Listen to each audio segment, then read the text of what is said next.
All right, everyone, we are back with the unboxed E-Flite Cherokee 1.3 meter bind and fly. My assistant Piper the cat has headed off to go do something else, probably like sleep on the couch or getting herself into mischief. So we're gonna go ahead and get this thing started.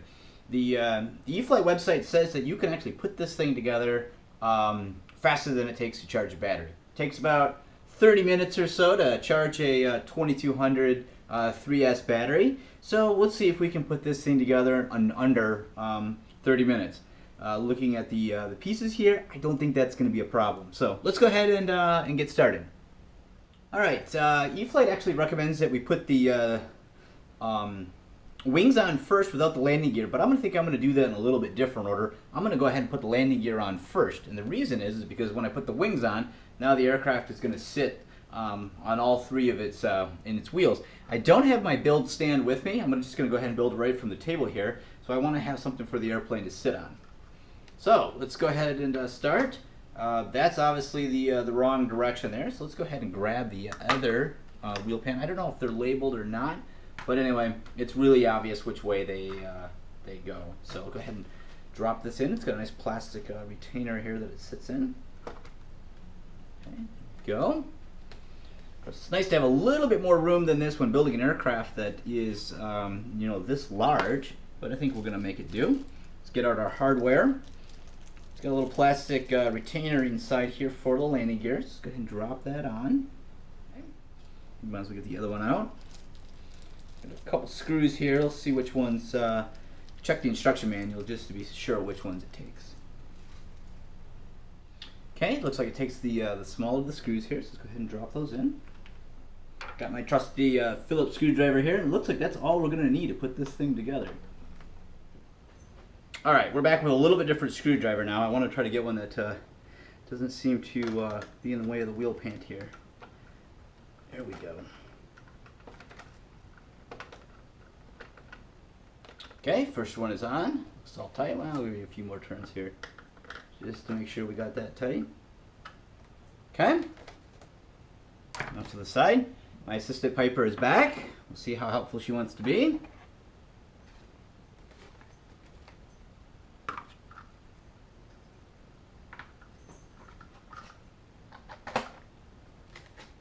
She's going to take over reading the instructions for me, it looks like. Okay.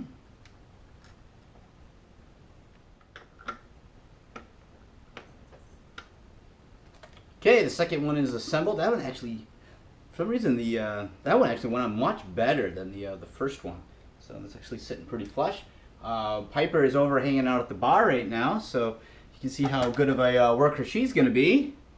I guess that one's pretty flush. All right, so tip here is use a little bit longer screwdriver. In fact, I would get one even longer than this to put the landing gear on, because otherwise it goes in on an angle because it rubs on the wheel pan. So just a little tip there. Normally, I don't need to use a screwdriver this large for an RC plane, but might help you out a little bit. Okay, let's move some stuff around here. Let's go ahead and put one of the wings on.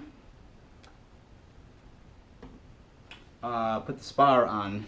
Actually, we'll put the spar from the other side. I think we'll be fine.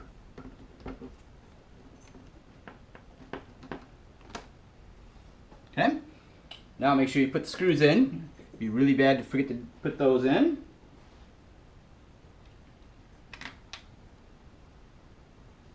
Okay, I'll turn the airplane around here a second so you can see what I'm doing. Move this out of the way to give me more room. Okay.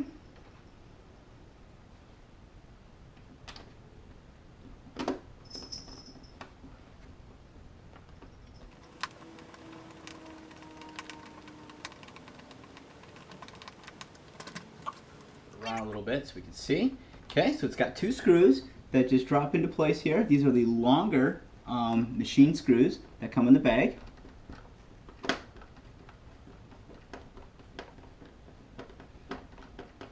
They're a fine thread, it appears, because they take a long time to get in here.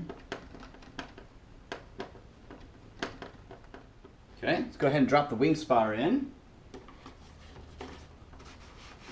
There we go. That really stiffened up that that connection there. Let's go ahead and drop the other wing in.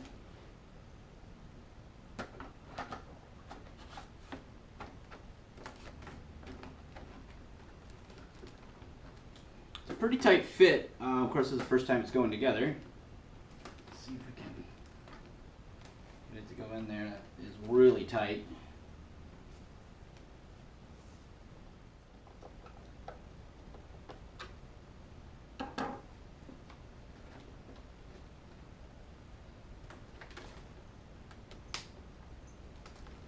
All right, screws are in. It's kind of odd. The back two screws don't seem to fully tighten all the way. I'm gonna have to do a little look into that. That doesn't seem quite right. The front two tighten up just fine. The rear two keep turning. So I'm gonna have to do some looking into that. That doesn't quite seem normal.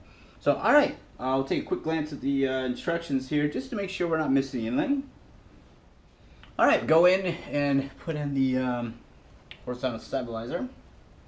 Piece of black paint stuck on that, not that big of a deal. Okay, so it looks like we got a little piece here. All right, so this just slides up inside here. It's got looks like 2 screws, which we have 2 screws left that will retain that. It's good. This is where my stand would be really nice to use, but it's in the garage being occupied by other planes, so we're going to have to just do the best we can on this. This may somehow be easier upside down to put this cover on, but we're going to try not to lose any of these screws in the process of doing it this way. I would say if you got a stand to turn it upside down on, that'd make things a lot easier. I should have just done that in advance, and we just lost the screws. Alright, so that's all installed. So just give you guys an idea what I just did there. This little piece here underneath the stabilizer needs to come off. If you put on the horizontal stabilizer, then it's just 3 small screws to put that in. So that is all done. Okay, looks tight. You can see we're quickly running out of parts here, everybody. Okay, so you got to take the spinner off in order to get to the up. Yeah, make sure you check that out. That's certainly not tight, not a big deal. Okay, install that on the front.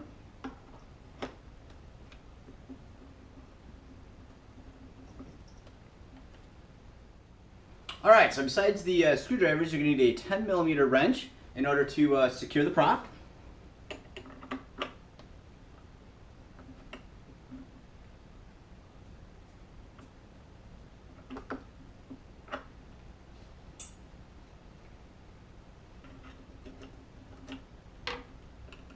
And then you just screw the spinner back on. Okay, make sure that's nice and tight.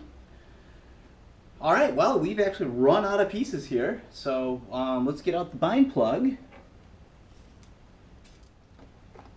Okay, the bind plug's inserted. Turn on the DX6.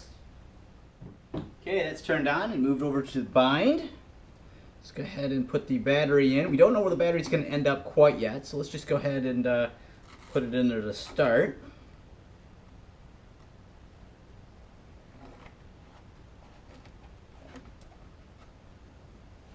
You've got 2 straps here to hold the battery in. No Velcro underneath yet. I can always add that. Most of my airplanes I try to have strap and Velcro. Okay, there we go. Let's go ahead and power it up. Okay, we are charging it. We are up.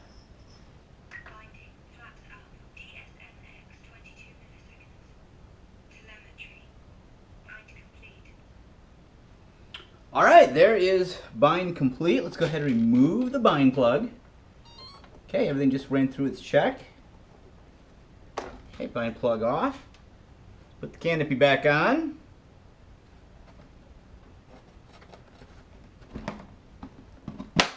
Okay.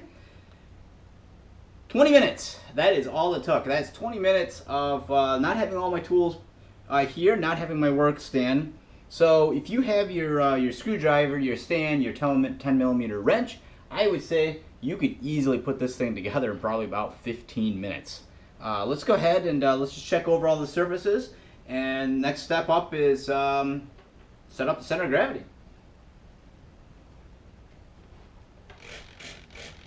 Okay, right aileron, left aileron, elevator. Now, if you notice, this elevator is quite a bit larger than what you would see on a kind of a normal aircraft of this size.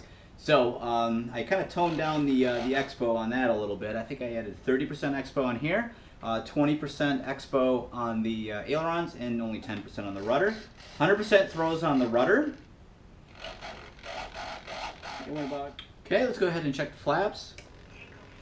Take off flaps. The flaps, that's 90 on the flaps there. It's got a little twitch to it. Let's go ahead and bring the flaps up. Now I have these timed to 4 seconds rather than the recommended. I think it's 2 or 3 seconds. I like a slower flap deployment. Gives me time to kind of just monitor what the aircraft's doing and kind of adjust the elevator and throttle accordingly. I tend to always add a little bit too much throttle or going a little too quickly when I already put the flaps down. So let's go ahead and double check. Yep, ailerons work, elevator, rudder, and let's just touch off on the throttle. There we go. Okay, throttle spins up. Everything is working. We have our strobe lights on. We have our navigation lights on. There's no light underneath. There's also no footstep like you get with the Cirrus, so that's easy enough to fix. Otherwise, I would say this is done. So yeah, in just a little over 20 minutes, you can get this thing out of the box, put it together, bind it up, and really go set the center of gravity on it, figure out what your battery is, go fly it. So that's the assembly of the E-Flite Piper Cherokee 1.3 meter bind to fly.